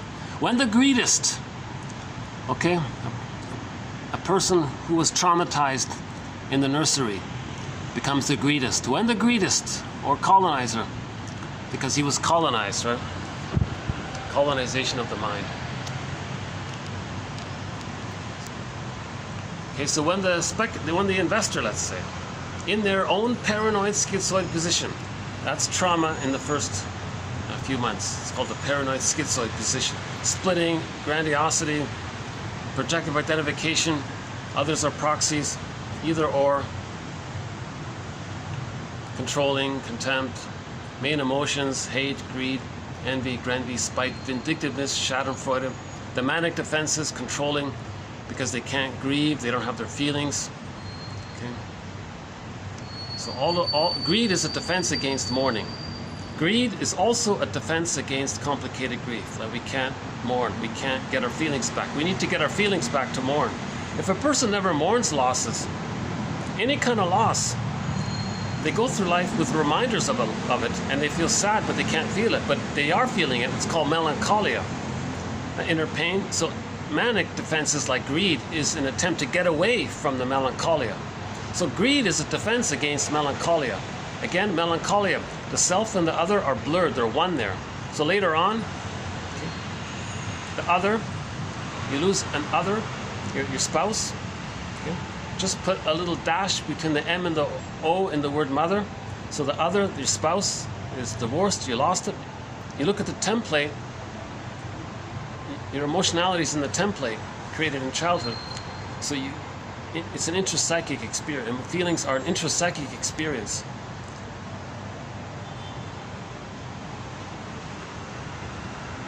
So the template says, well, wait a minute, other means mother, but mother and the baby are one, self and the... So to admit, to accept, to agree, to reality, to admit the loss, you look at the template, it feels like losing yourself, but you can't do it. But you do have feelings of anger, sadness, etc. around the loss. It's now directed towards yourself because the other is you and you are the other. It's one there, it's blurred there. You didn't differentiate. That's the problem. Healing means differentiation. We gotta see how the parents deal with their issues. That helps us to differentiate from the parents. Okay? Forgive your parents, heal yourself. Right? Honor your parents means, says Barry Grosskopf in his book, Hidden in Plain Sight, Understanding Our Puzzling Emotions, says look at their psychology. Be a shrink think like a shrink around your parents. See how they're dealing with their issues and their pain. What defense mechanisms are they using? What's their enneatype for at least find out what's their enneagram type at the very least, right? And then see how they're dealing with things and what happened to them. That's called honoring your parents. That moves towards forgiveness. That moves towards the truth will upset you free. The main truth is that the mother failed us, but then you forgive the mother because you understand that maybe she was a victim of the plunder system, the colonized. Her land was colonized, and she was a victim, and she was shock traumatized, forced relocations. These lost her home, lost parents, lost her right. So that's not her fault if she was so traumatized. If the mother's so traumatized, she's going to reenact for herself what happened to her. So she has a baby, she's going to shame her baby to communicate that her mother shamed her because maybe she had no mother or something like that. So it helps to differentiate when we forgive our parents. So understand the parents, be a psychological detective, then forgiveness and understanding leads to forgiveness. Forgive your parents, heal yourself kind of thing. Right? So when the colonizer in their own paranoid schizoid position projects their greed outwardly, they engage with the victims as though something is being taken away from them.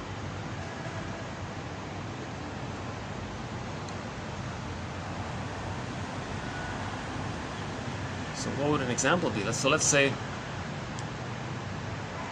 your friend steals your watch. In that very moment, he feels that his friend took something away from him, more serious. But he didn't. He's the victim. He lost his watch. But the thief feels that he lost something much more. So the victim is saying, how do you deal with this? How do you heal this kind of thing? Leaving the colonized positioned to attempt perpetually to undo this fear. So perpetually, how do the indigenous people convince the people around them that what they're saying about them is a symbol for their own babyhood rage at their own mother's breast? It has nothing to do with them. It has nothing. The indigenous people can have a placard. It's nothing to do with us. Your rage at your mother has nothing to do with us. There is one placard that says, if you have a problem with your identity, take it up with your parents. Sort of in that area, huh? Again, when the colonizer, in their own paranoid schizoid position, projects their rage and greed and envy outwardly, they engage with the colonized in the way the mother engaged with them, as though something is being taken away from them. Because when they act like the aggressor, they remember how the mother took something away from them. You see? When they act like the aggressor, they remember how the mother took away their soul, their heart. The train scene in the movie, The Amazing Mr. Williams, the guy slammed the table. You took the sweetness out of my child's heart and filled it with hate. You know? So the mother took the sweetness out of her own child's heart and it filled it with hate. So when they act like the mother, they are reminded of what the mother did to them. So when they treat others the way they were treated, they remember how they were treated emotionally. Then they project it because they want to protect the mother, because they're still bonded to her, because they are her. So they project it outwardly like that. So we need that Kisen quote. What is it, 22? Look up Kisen, K-I-S-S-E-N. Two quotes there. I think it's 2291 and 2, that one there. I would say that's the best. I think that's the most important. I don't know if it's the best quote or the most convincing or the most appealing, but I think that's a quote that needs to be studied. M. Dadlani. Dadlani? I don't know anything about him. What are the other ones here? Okay.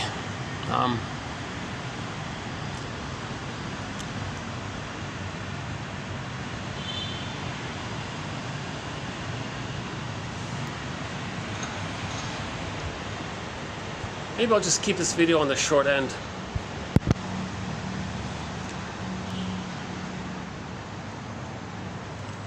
But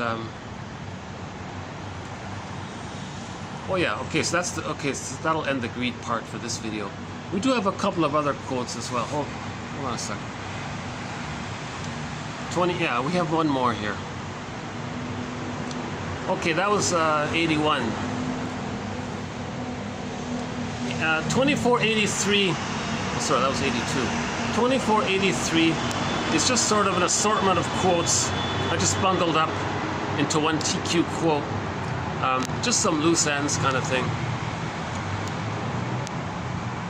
I'm still not clear about this issue of the transitional object, so I want to work towards understanding it. So one quote says, the little girl had a doll, but she punished the doll. She beat the doll because the doll represents the child's mother on one level. So the transitional object, the teddy bear, reminds the child of the mother. So if the child is angry at the mother, the teddy bear reminds the child of the mother. They may take out their anger on the teddy bear. So the transitional object, you see that sometimes kids just throw the doll away. They're angry at the... Again, I'll leave it there because that needs a lot of work. Her longing. So one woman's longing is for the same uncritical, personal, and yet impersonal acceptance provided by her mother, much like the earth accepts. Okay, so she worshipped the earth and all that. So that was code for she wanted her mother to be like the earth, the good earth mother. If anything can reconcile us to life, which takes away our breath with all its haste and greed, it is the sight of this gentle current of respectful veneration of nature. So this guy Greg Grodek, let's revere nature. That can be like a helpful antidote to all of the greed out there. In particular, in my opinion, nature as presented in traditional Asian art, in particular traditional Chinese art. I remember reading a book by, is it Julia Cameron, The Way of the Artist? And she made a point in there. She had a big picture of a beautiful traditional Chinese ink painting. And it was like a lot of the mountains and trees and things. And the people were kind of small, but it was mainly a nature scene to represent the importance of nature and man's true relation to nature. So it had a good vibe to it because it reveres nature that way. It's an honest felt relationship between us and nature. And then she had another, in the next page, she had another image of some other artist from another European, I guess. And it was just this big giant portrait, and it was like a little bush in the background saying that man is more important. Who cares about nature? So that was sort of the arrogance of the trauma, right? So let's go back to traditional Chinese and Asian paintings that show the glory and the gloriousness of nature, and you might see a little fisherman on his boat there in this vast, what's it called again? Guilin. The city's called Guilin, right? There's a city in China called Guilin or Guilin, Guilin, I think. There's a famous river between Guilin and some other city. And if you take a little boat between Guilin and this other city, you'll see these, like, it's like the Grand Canyon, not the Grand. It'd be like, let's say there's a river in the Grand Canyon. Let's say you're in the Grand Canyon and there's like a river, and you take a little boat. It's very peaceful and serene, perfectly serene, like extremely serene. And you're on this little boat and you're in the Grand Canyon. So that'd be like the power and glory and beauty of nature and man's small size to it.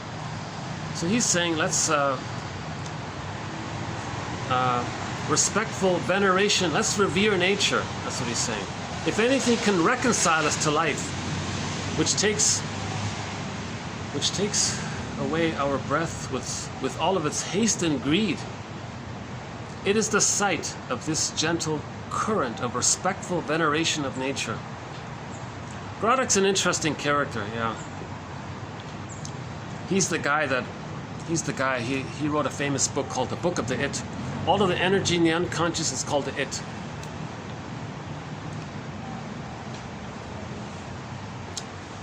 Next one here.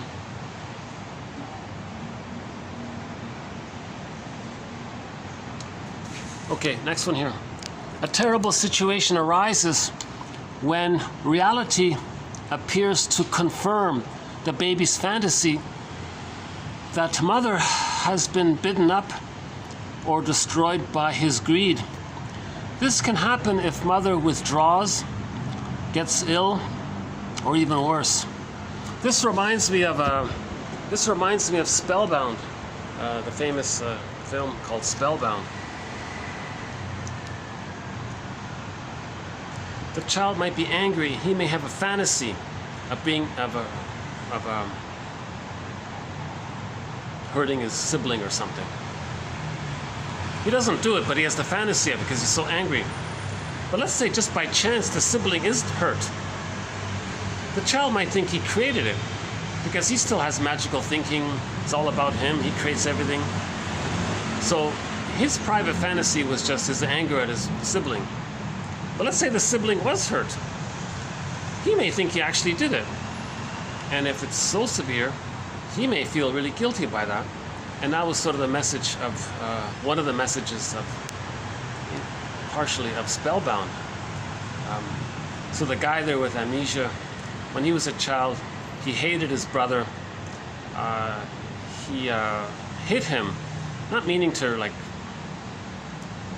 and the brother died. It was an accident. And he has some kind of amnesia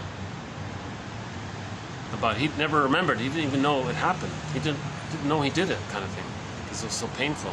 It was in his, the memory was in his unconscious. And then something in the present, in the story of the movie, on the skiing on the mountain,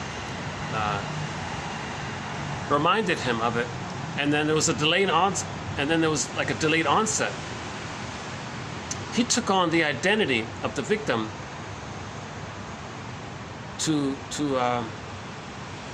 not face the reality that the victim was lost. He became the victim because he couldn't accept that he hurt the victim. So he was the victim. Then he thinks, well, if I'm the victim and the victim's alive, then he didn't hurt the victim. So that's his way to deal with the guilt, kind of thing. So that's not a bad quote about unconscious guilt. So if the child has a fantasy, and just by chance or somehow the reality, by coincidence, matches his fantasy, he may think his fantasy caused it. That's the point. Just like the baby's fantasy that his mother's bad because of him.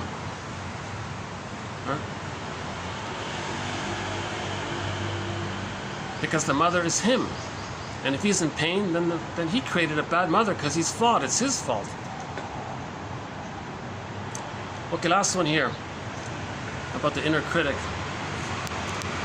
The archaic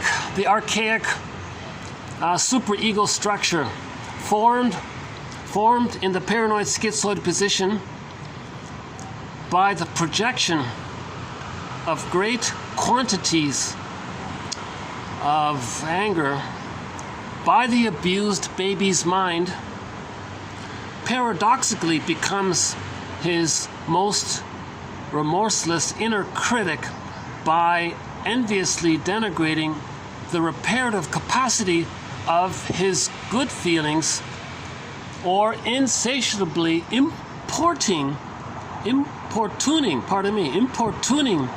his already impoverished store of good feelings through the moralization of greed. He then reprojects his superego into objects in reality and hates the lot. This is a severe case of trauma, but it does show that others may have it to a milder degree. So imagine a milder degree of this situation, as I partially understand it. Okay. I gotta admit, it's not too bad here. Almost 4:30. So the baby's enraged, not being loved. He projects his rage outwardly and as an image of a monster.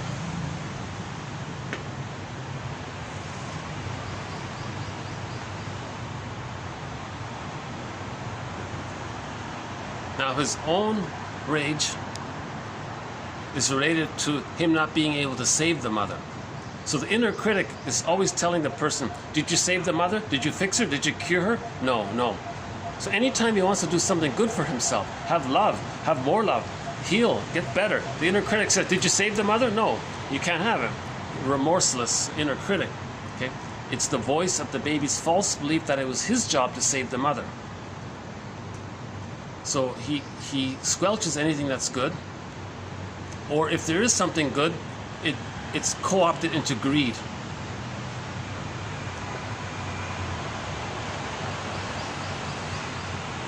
This inner critic that he created, he projects outwardly and says everyone is so dangerous and no good. That's the projection of him thinking he's no good and flawed. He thinks others are no good and flawed. So he hates the lot. He hates everybody, he says. So if a guy says he hates everybody, that's code for he was enraged at his mother. So a lot of these things are codes, you know. Gotta analyze, shrink ourselves. Shrink yourself, says Roger Gould. That's a pretty good self-help book called by Roger Gould, Shrink Yourself. Helen Kramer, Liberating the Adult Within. The Search for the Real Self by Masterson, James F. Masterson. Our Inner Conflicts by Karen Horney.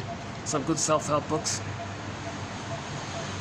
A recent one was Barry Grosskopf's book, Hidden in Plain Sight, Understanding Our Puzzling Emotions.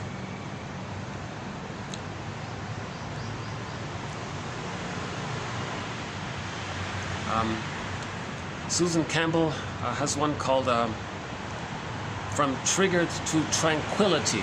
Look up TQ 2360. We have a very good quote from her from that book.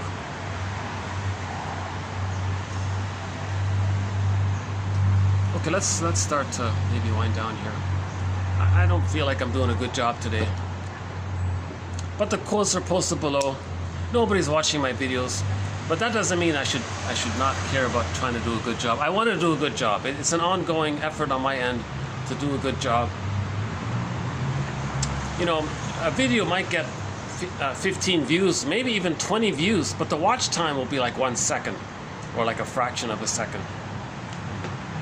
It's amazing. You get 20 views, but the total watch time is like 0.2 of a second, like a fifth of a second. And the subscriber count keeps climbing. No actual watchers, but the view count number gets higher and the subscriber count gets higher, but there's no one watching.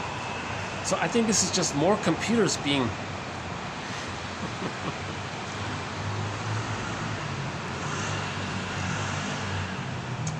What song should we play today? Ili Sapi? You wanna play Ili Sapi? Okay, Ili Sapi.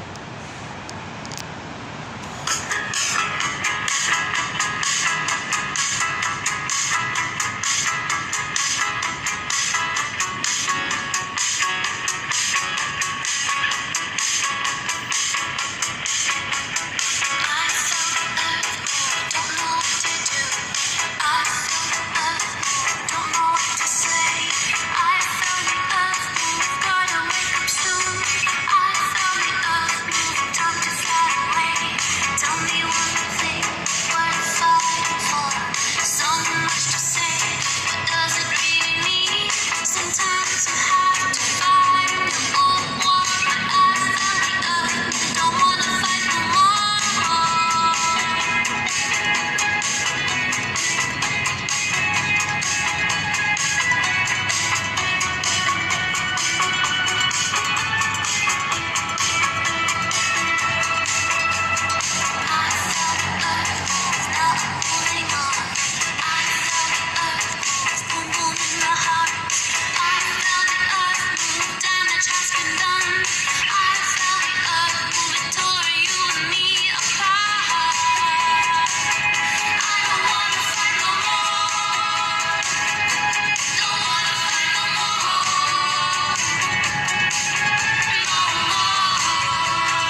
I guess maybe we can conclude this with the question, is there a link between greed and breastfeeding? Is there any kind of link? May there be, is there a possible link between the breastfeeding area and the issue of greed? Is there a link? That's the question. So maybe we can summarize it by with the question, is there any kind of link? If so, what? And so on, right?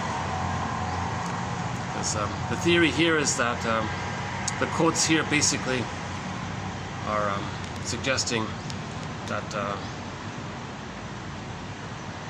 that greed is a repetition compulsion of a painful interaction with the breast. The breast is now seen symbolically, outwardly. Outward material things are symbolic of goodness, still trying to take it in, just like the baby wanted to take in. Whenever there's a failed interaction with the mother, we replay that interaction outwardly later on with others. The same dynamic takes place in 24:35-9 on Falling in Love. The person didn't get their needs met from the mother. Later on, if someone reminds them of the mother, they'll have the fantasy that that person they fell in love with is going to be the mother that should have been. That's the replay.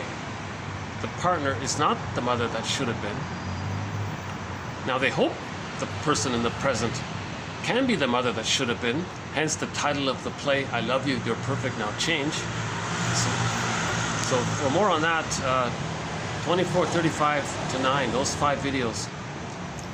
If you don't believe in the idea of repetition, compulsion, transference, and all that, I would say 2119 and the videos that followed it by Paul Libby Russell, plus the one just mentioned, 24:35-9 on Falling in Love. I think those are pretty good. Choose another song here. Let's choose another song.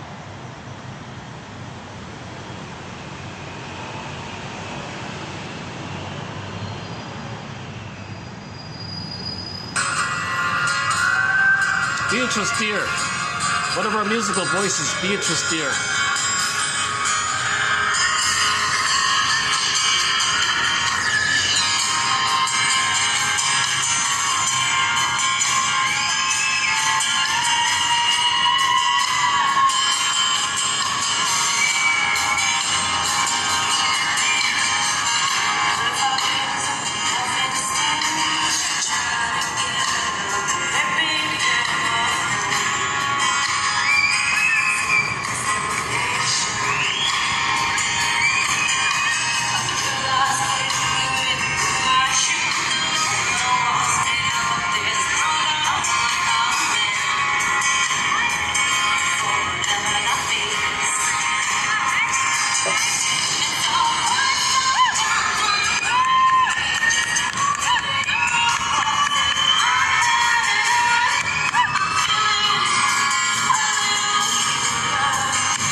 also reminded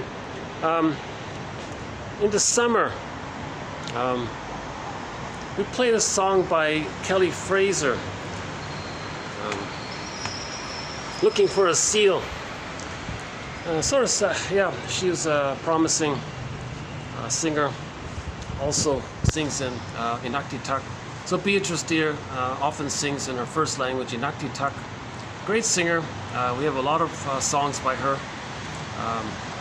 My favorite two albums, my first two favorite albums of hers is My All to You and Fox, the one Fox. That's a good one. A couple of other. She does great cover songs like this one here. But I remember in the summer, was it last summer?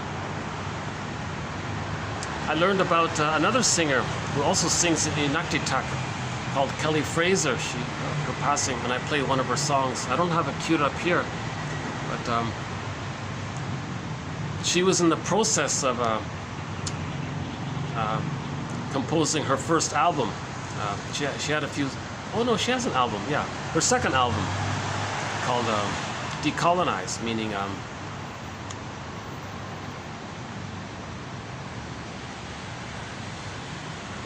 revere. Let's have some reverence. What is it? Veneration of nature. Let's move towards some reverence. Let's make the transition from greed to reverence. I think that was, I'm going to guess that was her main message. Renovation. If anything can reconcile us to life, which takes away our breath with all of its haste and greed, it is the sight of this gentle current of respectful veneration of nature. I would say that there could be a renaissance of traditional Chinese paintings. Oh yeah, how you doing? Are we closing up here? Are you locking up? Yes. Okay, I'll leave now. Yeah. Okay, thanks very much. Yeah. No, that's great. Yeah. Yeah, we cleaning now. You got to clean up here. Okay, yes. No, that's great. I'll leave right now. Floor now be available for you. Great, thank you. Thanks.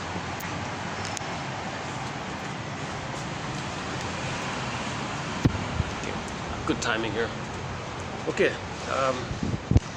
Yeah. So let's let the staff do their work here, and I appreciate them tolerating me. We'll update this topic. We'll update this topic on greed. Maybe in the next video we'll do another batch of quotes on greed. It needs a lot of work. This is just my second video on the topic. I feel like I have a lot of question marks. So yeah. So stay tuned. We'll have more quotes on greed. If you're interested in greed, I'll see you in the next video. Bye for now.